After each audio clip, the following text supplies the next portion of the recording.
that's here. Maybe you are middle school or high school. I just want to let you know you want to get signed up. It's going to be an incredible weekend, and I fully believe, hey, a powerful weekend is going to happen. And today is the last day to get signed up. We have G Kids Camp going on. This is our student camp. But if you want to get signed up, go to the website.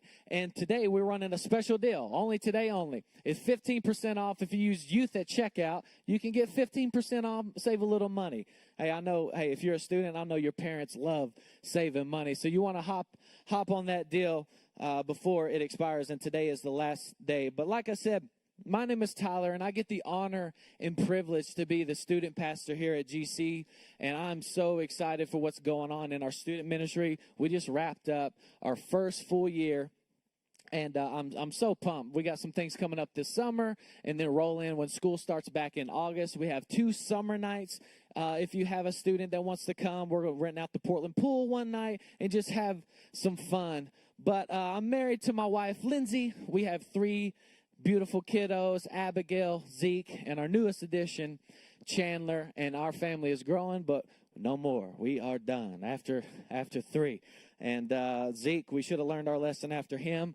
But, hey, what's one more going to hurt? Now we're all outnumbered, so we're just going to keep rolling with it. But, hey, we start today's special.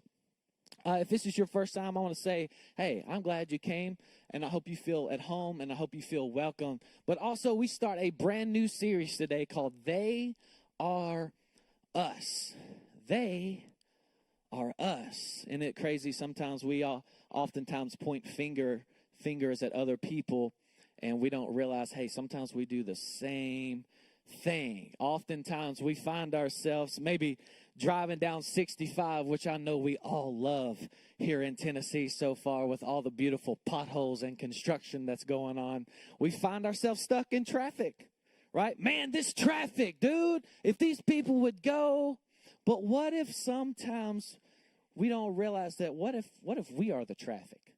Right? We see all these people in front of us bogging down the road, but there's also 2 miles of people behind us wishing you would get out of the way and start going and get on, right? What if we are the traffic? And this series is really cool. We're going to be picking out some stories and characters in the Bible that end in us. Then today we're going to be talking about Lazarus. And I'm hoping in my prayer today is that maybe we can recognize some things in our life. Maybe that's holding us up.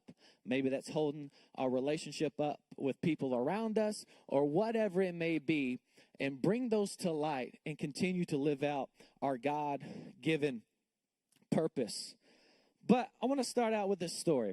Has anyone ever found themselves in a life or death situation? If we're being honest, maybe some of this is funny. Maybe some to you, I'm not going there. I'm not talking about that, right? More serious in a couple of us. Maybe it's just me and one other person being honest today. That's okay. Maybe online. Maybe help me out online. Have you ever been there? I've been there. I grew up in Portland. I graduated from Portland High School in 2012. And I think it was 2011, there was a snowstorm that came. And we let out of school early. I called my mom. Actually, I don't know if my mom knows this story. So my mom's watching online. You can go ahead and log off. Come back in a couple minutes. My dad's in here, so we're good. But I don't know if they know this story. So the snow was coming. We let out of school before lunch. And I called my parents. I'm like, hey, I'm going to go with my cousin Zach and my friend Cody. And we're going to go to Cody's house, and we're going to ride four-wheelers, and we're going to play in snow. You know, what high school boys do, right? Sounded great. Sounded like a really good idea. And if you're from Portland, and if you're not, I'll explain here in a minute, you are familiar with Ray Road. If you're familiar with Ray Road, you know, one, it's kind of sketchy going down it anyway when it's not snowing. But two, when it is snowing, you're like, I'm going around. I'm not going down that road. Well, if you're not from around here, the best way I can explain it is very, very hilly and wooded and cliffs and stuff at angles that I don't even know I could walk up, right? It's that kind of road. You don't want to find yourself there. But we were driving, we made it, and we pulled up and we're like, oh, should we do this?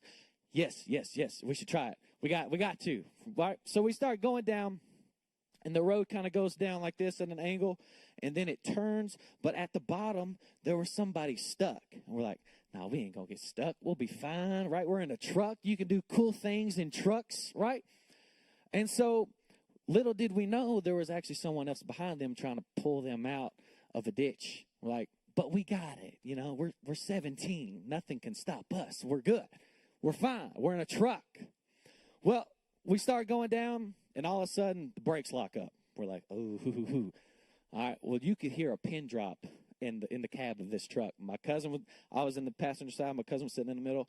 My friend Cody was driving. Fortunately, Cody rode dirt bikes. He kind of knew how to handle some things. But all of a sudden, I just remember I'm looking over, and my friend's like, you know, we're sliding around. We get close to this ditch in this left side. I'm like, we're about to die. But fortunately, he got it back. We get to the bottom, and we're like, what just happened? Like, we passed the other guy. We kind of like made fun of him, you know, but we kept going.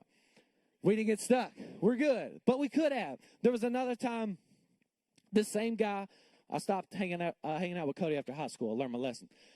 Same guy, same situation. There was one day we were out riding dirt bikes in four-wheelers and just having a good time. Well, he had this golf cart. And it's not just this ordinary golf cart that you would see at a country club. Like, this thing had mud tires on it.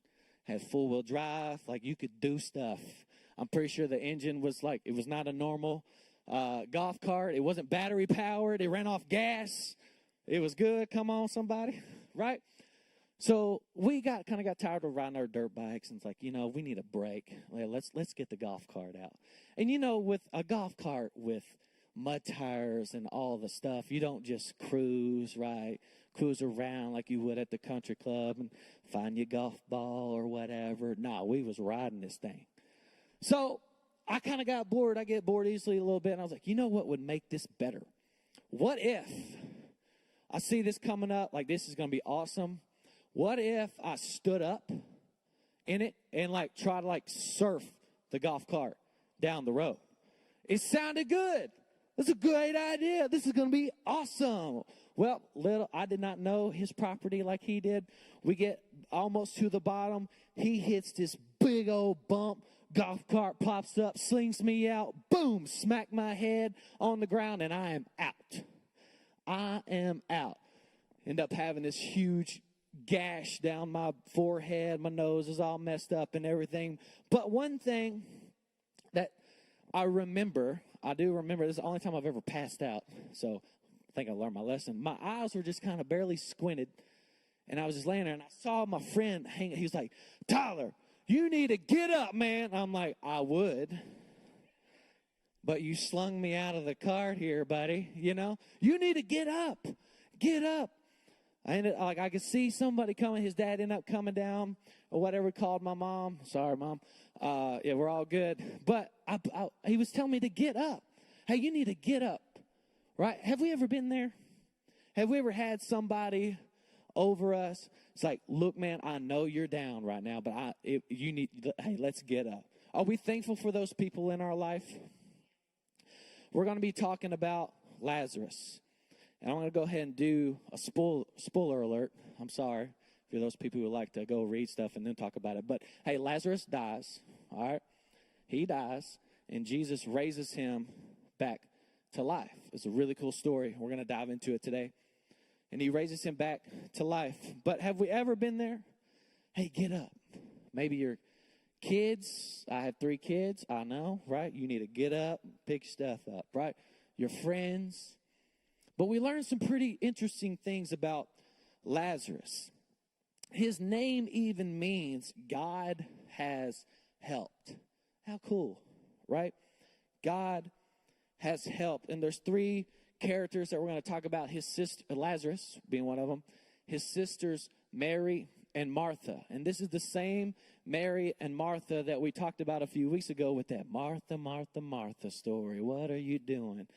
Right? If you haven't read that, you need to go check it out. But this is the same family and some context around it. Jesus spent a lot of time with this family. It would not, Jesus, he hung out with them. They shared meals together. They had a good time. They did life together. This wasn't just someone that Jesus saw every now and then. Like they spent a lot of time with each other, like some of us do here. right? But I want to make this clear today is we cannot fully live until we die. And I'm not just talking about physically. I'm talking about internally, spiritually.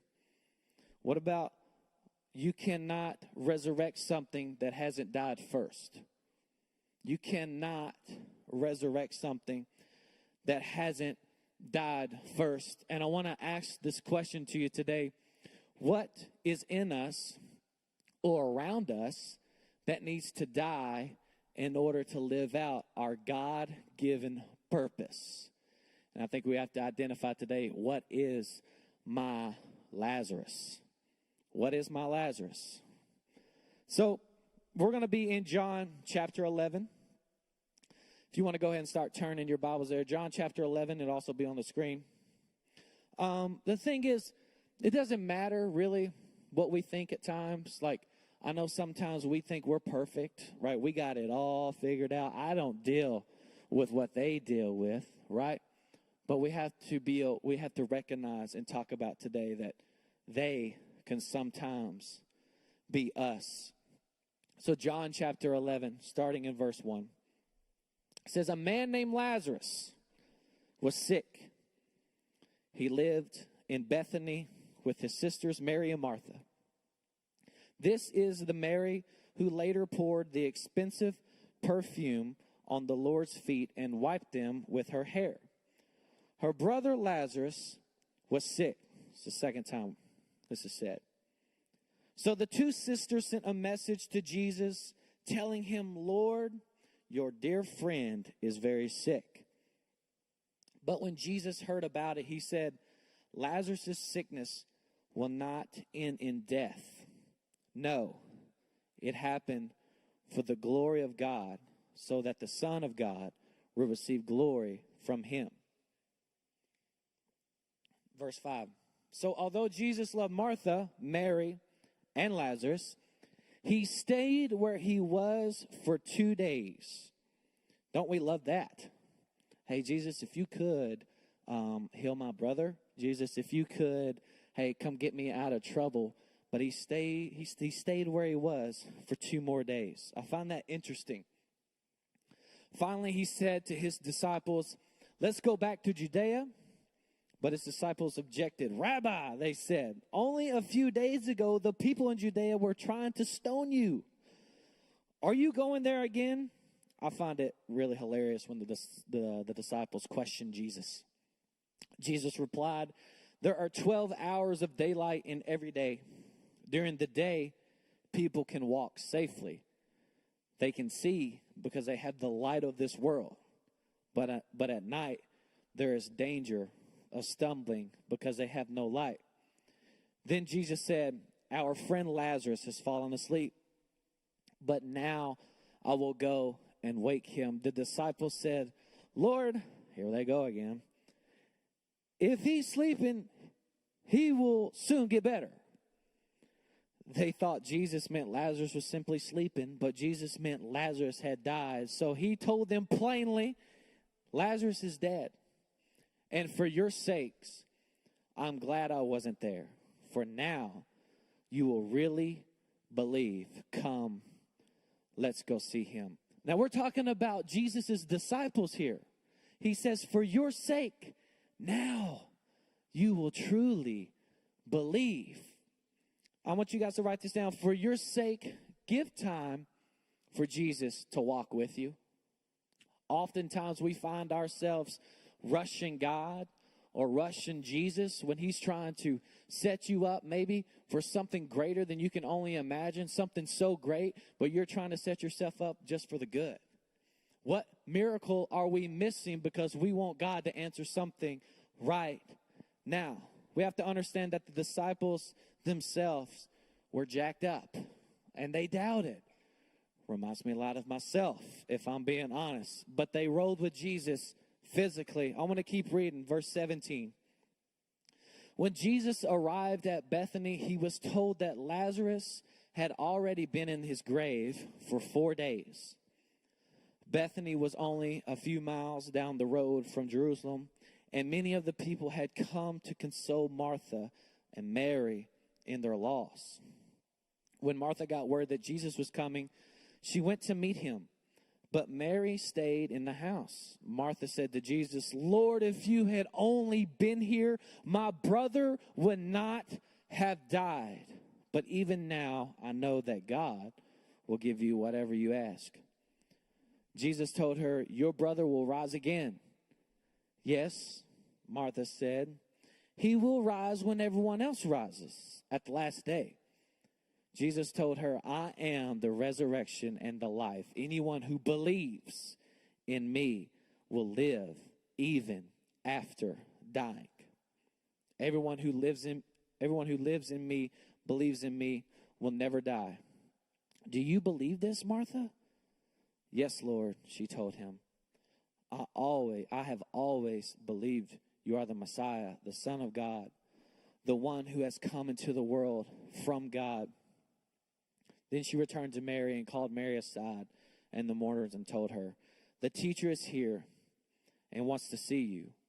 So Mary immediately went to him. We have to fully die in order to fully live. Jesus said it himself, "Anyone who believes in me will live even after dying."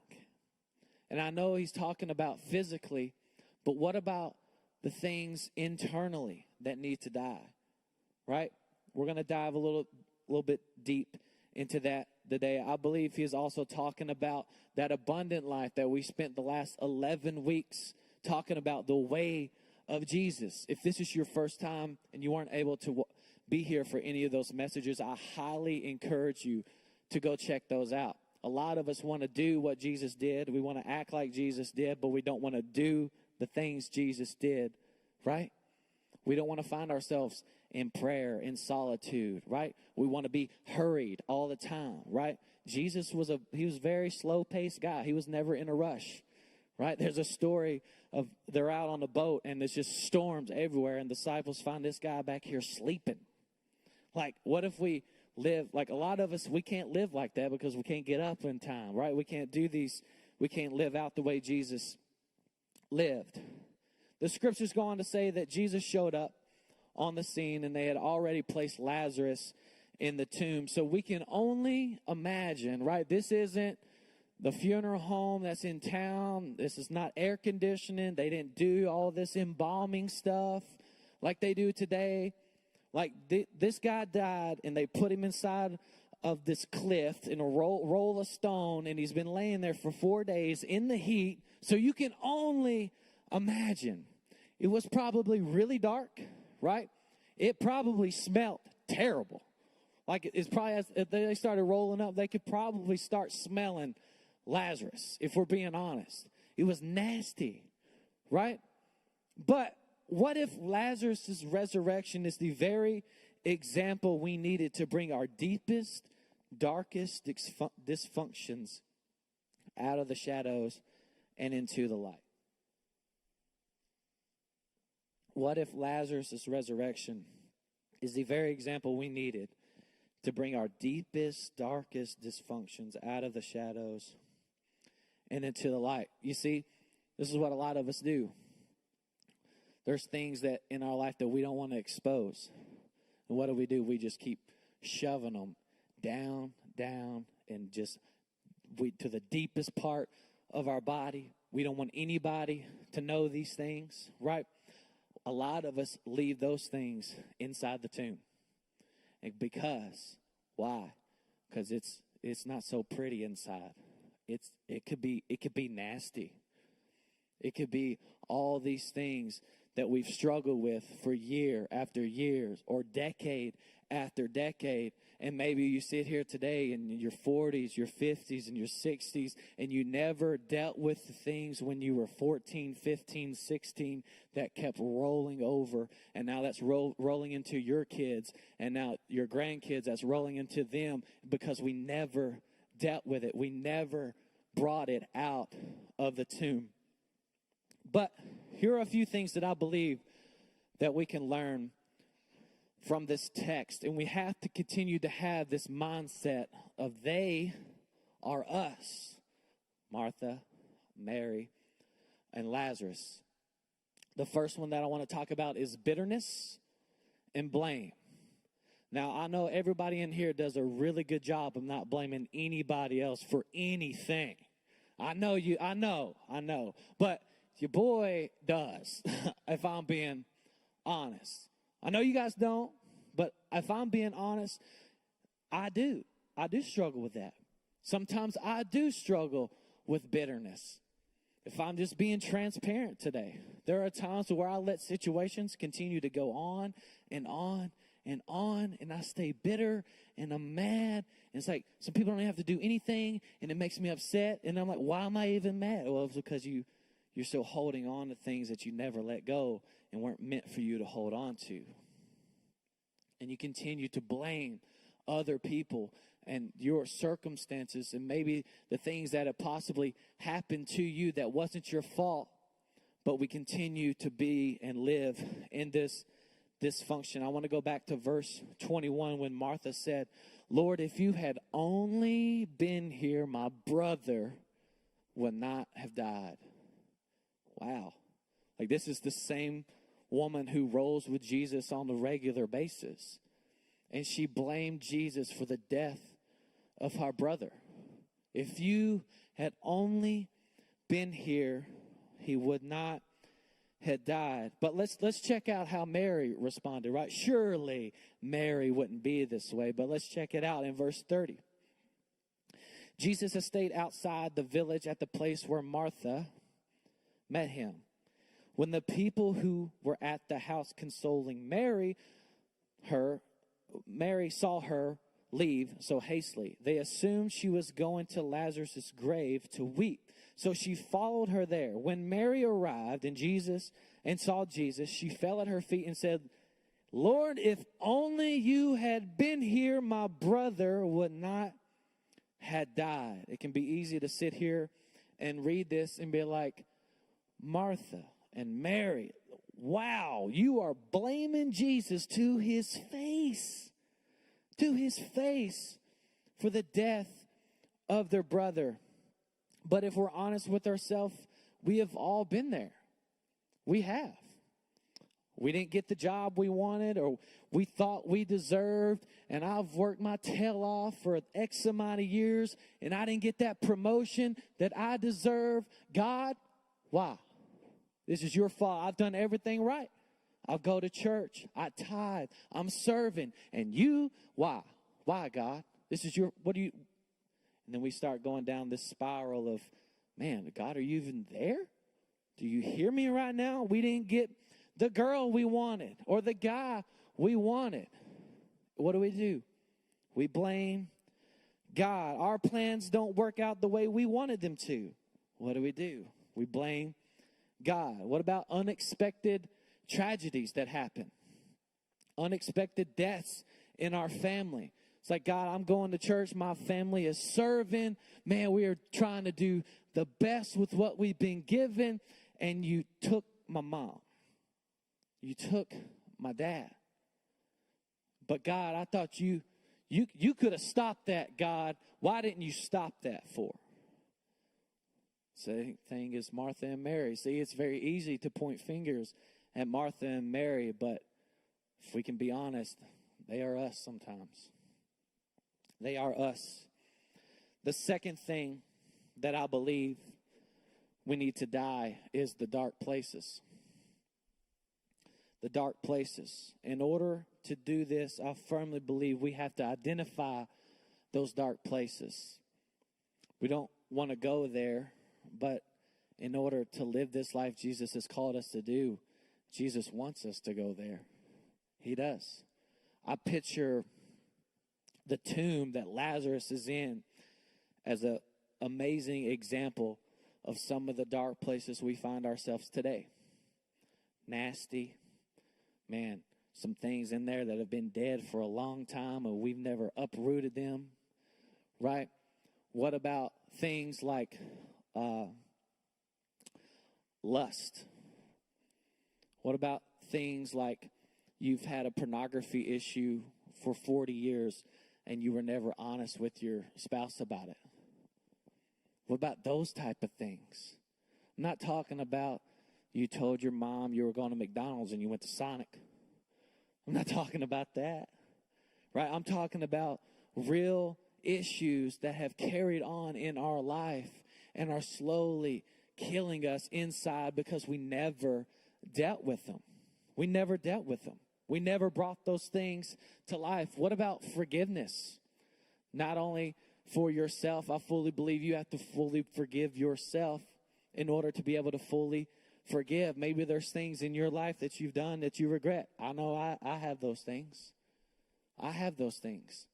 What about maybe you grew up, and I'm honest, my prayer today is not to bring up old wounds or take you down a spiral. My prayer today is just, I'm hoping that we can recognize some things inside that we can replace with Jesus' love. So I say all of this to say, what about you grew up in an abusive home?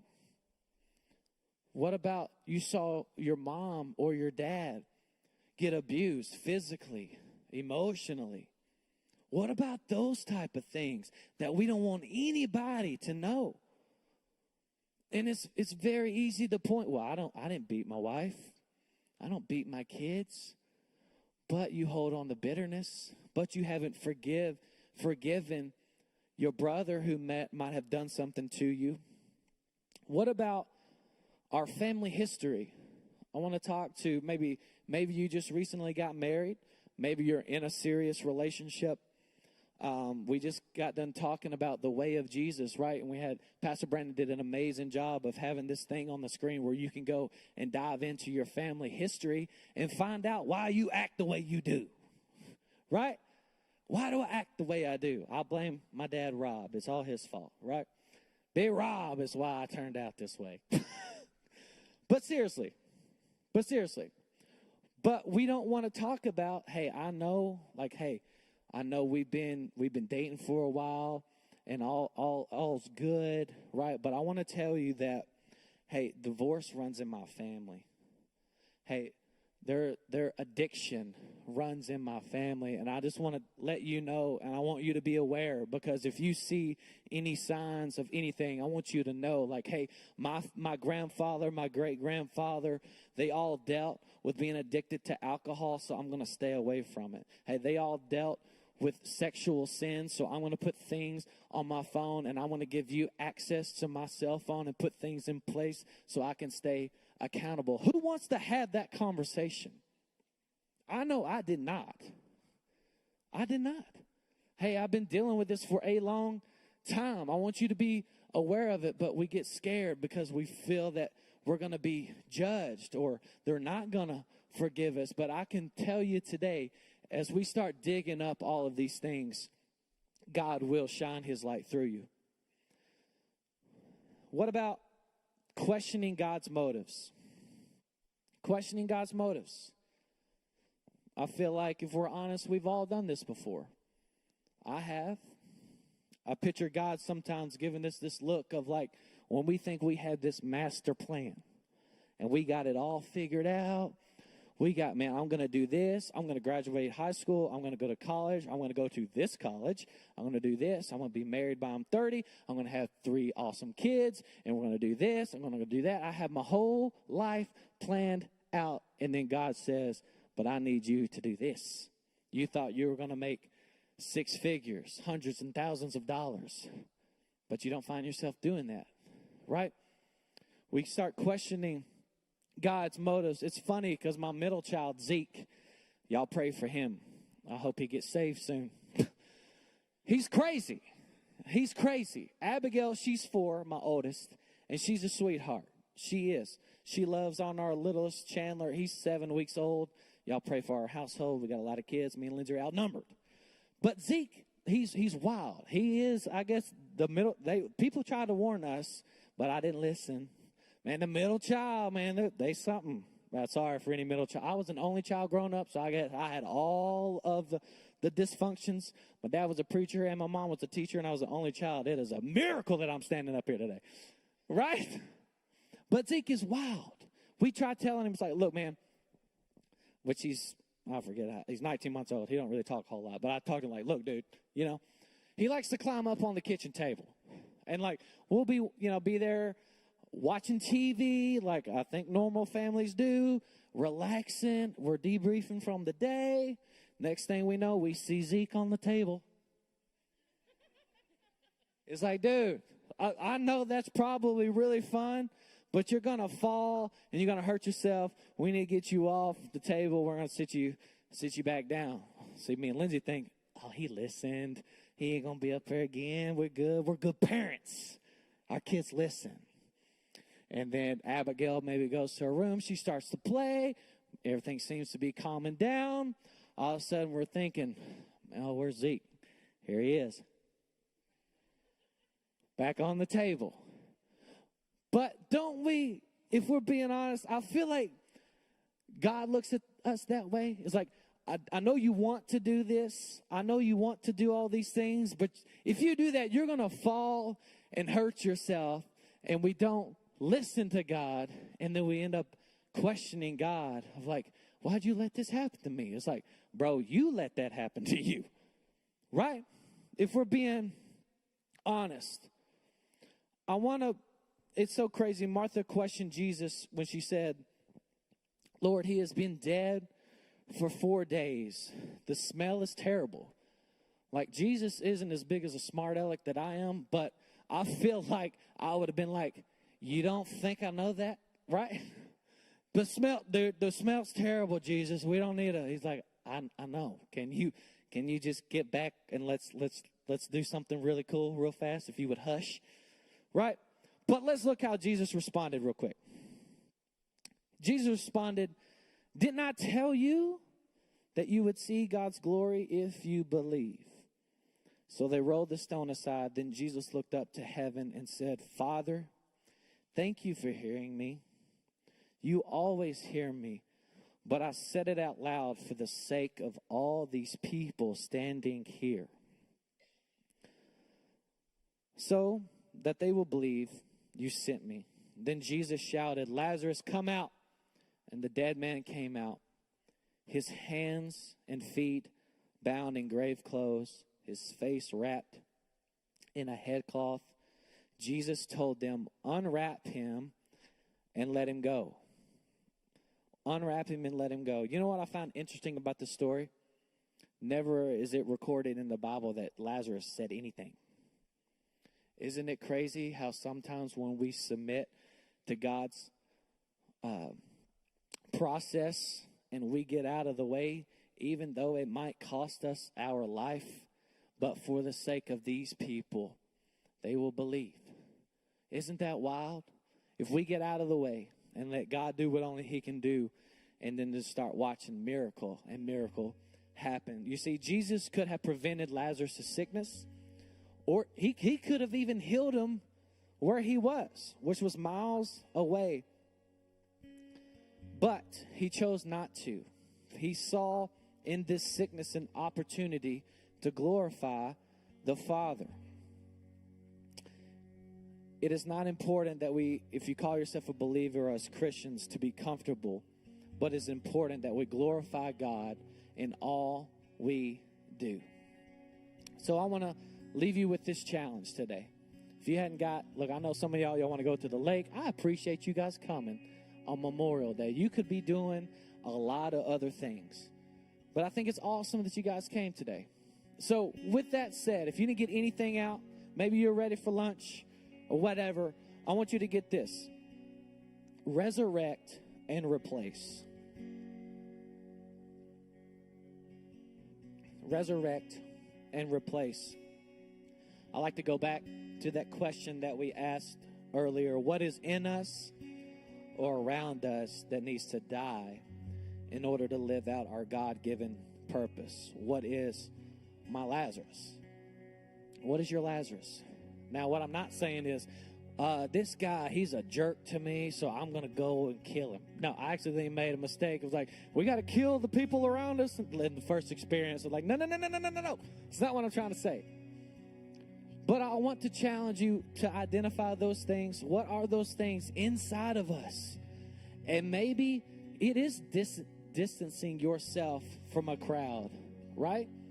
Maybe there are some people around you that are bad examples. Like, I love hanging out with you, but some of the things that you do, it's not a good impression on me. But now, I'm not going to point fingers because I know, hey, I can make mistakes too, but I want to try to go on this journey of being whole, right? I want to live this abundant life. There are things that I got to dig up and resurrect because they've been killing me, and we got to replace them. We have to replace them. And this is what I feel that we can replace them with. We replace bitterness and blame with forgiveness. Like I said, start with yourself. Maybe there's things in your life that you haven't forgiven yourself in your past life or whatever. Start with yourself. And then start with your family around you and your friends around you. Forgive them. Forgive them. Bible says God casts our sins as far as the east to the west. And for all I don't know if that ever ends. That's a long way, right? Forgive people. Replace the dark places with honesty and truth. We talk about a lot here at GC about a community of grace and truth. I would encourage each of you today to join a small group. Find a community that you can get involved with and be able to share the things and have the trust. Look, man, I'm going to tell you this, and I really hope you don't look at me any differently, but I got to let this out. I got to let this out. Grace and truth. And we let those things out, but then we also have the people, hey, they're going to tell us the truth. A lot of times we have people in our life, they're just going to tell us what we want to hear. And sometimes that's good, but sometimes that can lead us in a path to where we don't need to go. But we need people in our life that are going to give us truth and replace questioning God's motive with trust. And I know you may be sitting here today, it's like, well, that's easy for you to say. Hey, sometimes it's not. Sometimes I question, God, why? I'm really trying to trust you right now. I really am trying to go the direction you've called me to go. But how am I going to pay X bill? I've done a budget, God. I see this, and honestly, what's going out is more than what's coming in. I don't know. But I pray that, can you trust them? Maybe it's a job change. Maybe it is less money. But can you trust them? Can you trust them? If you would you stand with me today? And I'm going to leave you with this. When your story connects with God's story, it leads to a greater story. And I believe each of us have a story to tell. And I also believe that each of us' story connects to God in some way. And I promise you that when we start digging these things out and mining these things out, God will start doing some amazing things in your life. He already is. Hey, He brought you here today. Let's go. Right? But what else is out there? What else is behind your next yes?